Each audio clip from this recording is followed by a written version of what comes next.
Welcome back to Math for another video. Today we are going to be looking at error intervals, a very common topic in the GCSE exam for higher within the larger topic of bounds, but also for foundation. In either paper and with a very high probability, you will have to demonstrate the skill.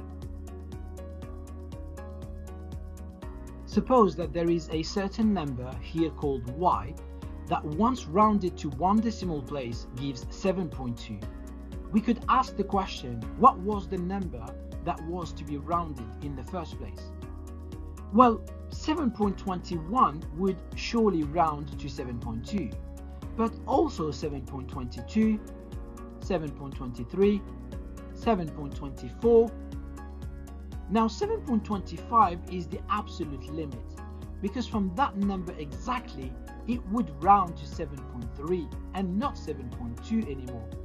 We'll put that one between brackets as it is the limit, although not in the range of numbers we are looking for. On the other side of 7.2, there are also some numbers that would round to 7.2. For example, 7.19, 7.18, 7.17, 7.16, and finally 7.15. We'll stop here because 7.14 would round to 7.1, so we don't want to include it in the possible values. We can see that there is a range of numbers that round to 7.2. The lower end of that range is called the lower bound and goes on the left side, whereas the upper end of that range, referred to as the upper bound, goes to the right hand side. In conclusion, the number y that was rounded must be greater than or equal to 7.15, and it must be strictly less than 7.25. Note that the inequality symbol on the side of 7.25 is exclusive. This is because 7.25 is the upper limit but is excluded from the range, whereas 7.15 is the lower limit but is included as it would round to 7.2.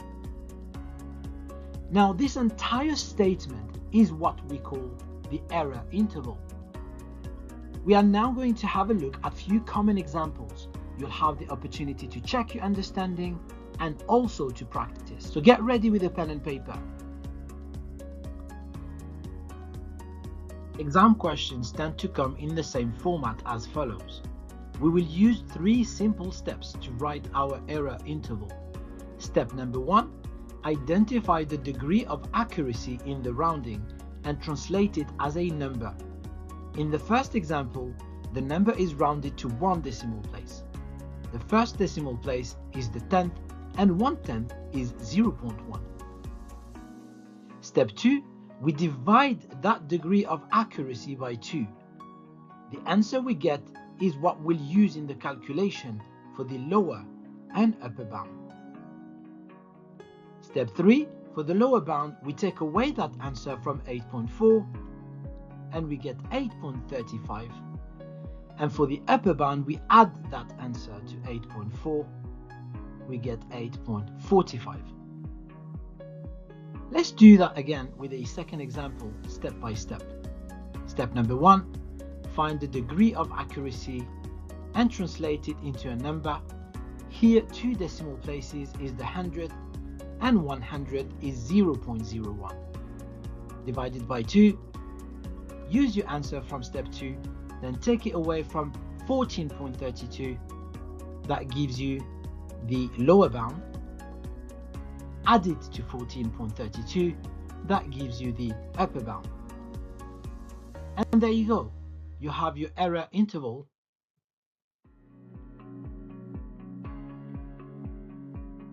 Time for a quick check. Alicia rounds a number m to 1 decimal place. The result is 4.7. Complete the error interval for m. How would we translate the degree of accuracy? What do we do with it before adding and taking away from 4.7? Pause the video and give it a go. Press play when you want to reveal the solution.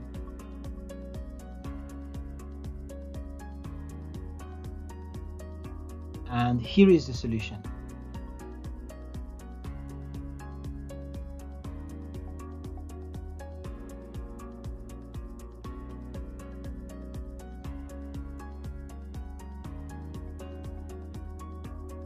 Let's take a look at some odd but common questions.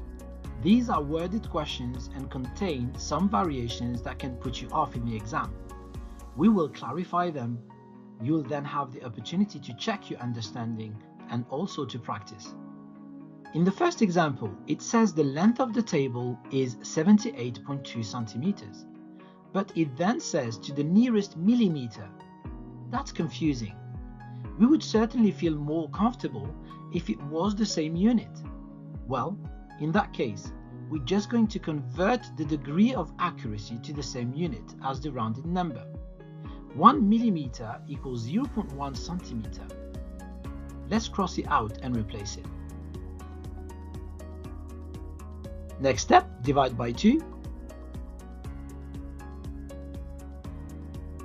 Take away from and add to the rounded number to get your lower bound and upper bound. In the second example, units look good, but here it says 50, which we're not used to. We'll proceed nonetheless in the same way. Step 1, identify and translate. Here, no need to translate since the degree of accuracy is already a number and expressed in the same unit. So we proceed to step 2. Divide by 2, add and take away from the rounded value to get the lower bound and the upper bound.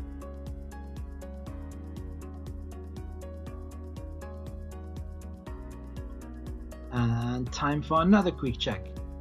Pause the video now to give it a try and post your answer in the comment section for what you'd write for your lower and upper bound. You can just write LB equals and UB equals. Press play when you're ready to move on.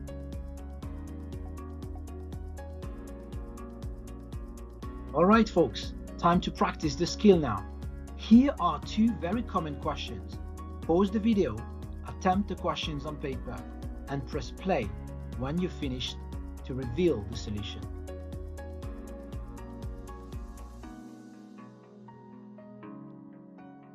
And here is the solution.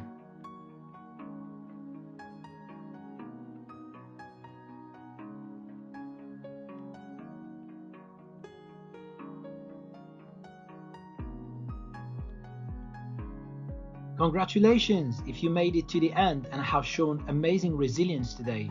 Don't forget to like and subscribe as it really helps the channel. Hit the bell notification so you don't miss out on new available lessons. Thanks for watching and see you in the next.